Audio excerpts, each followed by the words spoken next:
Sabi nila, walang pake ang Senado.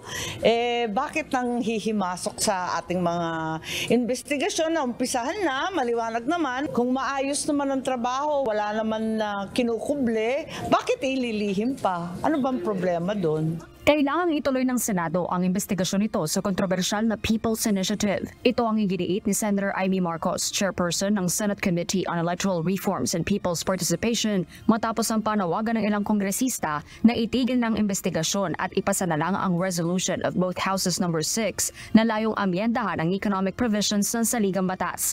Giit ng presidential sister, wala pa rin kasing kasiguraduhan na matutuldukan na ang nasabing hakbang.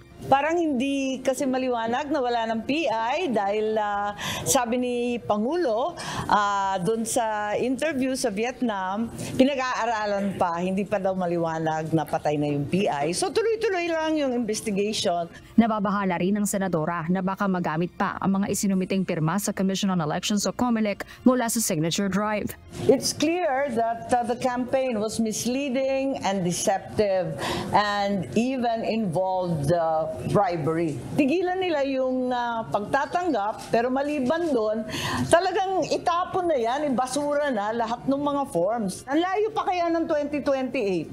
Sabi nila, hindi daw pwede sa 2024. Malabo daw sa 2025. Abay, may 2026 pa, may 2027 pa. Malay natin kung sino yung mga ambisyoso dyan na gagamit ng ganyan.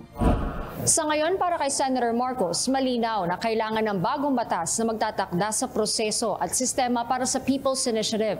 At matapos sa mga naisiwalat sa unang pagdinig, kailangan anyang ituloy ang investigasyon para malaman ang mga opisyal na dapat maparusahan sa umano'y bayaran sa pirmahan. Sa Biyernes, February 2, itutuloy ang pagdinig na gaganapin sa Davao City kung saan inaasahan ng presidential sister na mas maraming testigo ang magpapatunay sa umano'y bayaran at paggamit sa ayuda para sa People's Initiative. Nananatili din anyang bukas sa mga miyembro ng Kongreso ang pagdalo sa pagdinig para sagutin ang pagkakadawit sa kanila.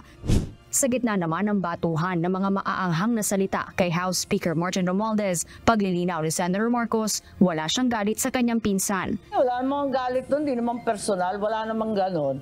Wala namang kinalaman sa pamilya, galit na personal.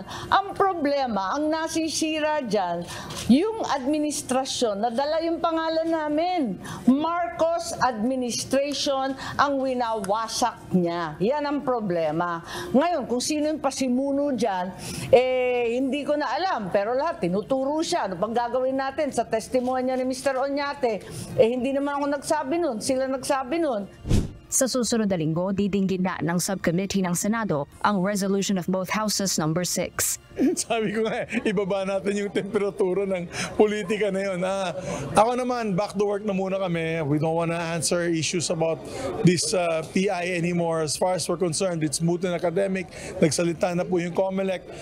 And of course, gusto na namin balik trabaho pagdating po sa legislations. Jorgin Delgado, UNTV News and Rescue. Diyos ang aming sandigan, serbisyo publiko ang aming pinahahalagahan.